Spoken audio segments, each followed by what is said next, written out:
জুলাই অভ্যুত্থানের পর থেকে স্থানীয় সরকার প্রতিষ্ঠানগুলো অভিভাবকহীন রয়েছে। এসব প্রতিষ্ঠান কবে থেকে জনপ্রতিনিধি পাচ্ছে তা নিয়ে চলছে জোর জল্পনা।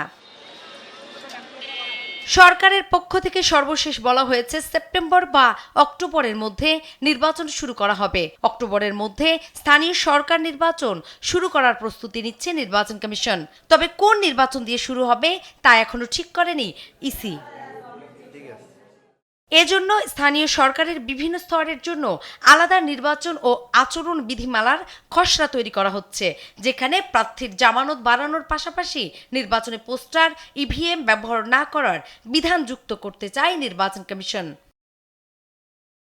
স্থানীয় সরকার নির্বাচন নিয়ে প্রস্তুতির বিষয়ে নির্বাচন কমিশনার আনোয়ারুল ইসলাম সরকার বলেন, সাম্প্রতিক নির্বাচনে অর্জিত সুনাম ধরে রাখতে নির্বাচন কমিশন বদ্ধপরিকর। সহিংসতা, প্রাণহানি ও সংঘর্ষ এড়াতে আইন শৃঙ্খলা পরিস্থিতির উপর বিশেষ গুরুত্ব দেওয়া হবে।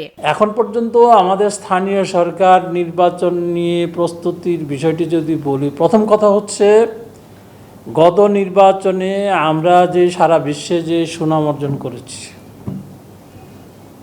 এটি যে কোনো প্রকারে হোক, যে কোনোভাবেই আমরা এটাকে বজায় রাখার জন্য দৃঢ় প্রতিজ্ঞ।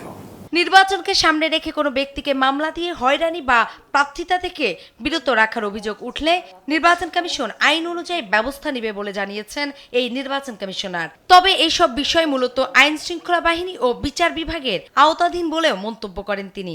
আমরা চেষ্টা করছি সবগুলো বিধি, সবগুলো নীতিমালা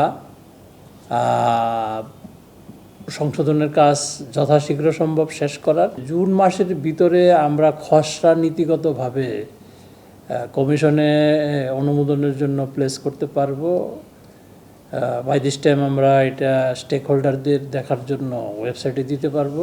জুলাইয়ের মাঝামাঝি হয়তো আমরা গেজেট নোটিফিকেশন করতে পারবো। দলীয় প্রতীক ছাড়া নির্বাচন হলে প্রশাসন ও সরকারের নিরপেক্ষতা নিয়ে প্রশ্নের সুযোগ কম বলে মনে করেন তিনি। তার মতে, দলীয় প্রতীক না থাকায় কোনো পক্ষ বা প্রতিপক্ষের বিষয়ও থাকবে না। নূপুর মাহমুদ, দেশ টিভি, ঢাকা।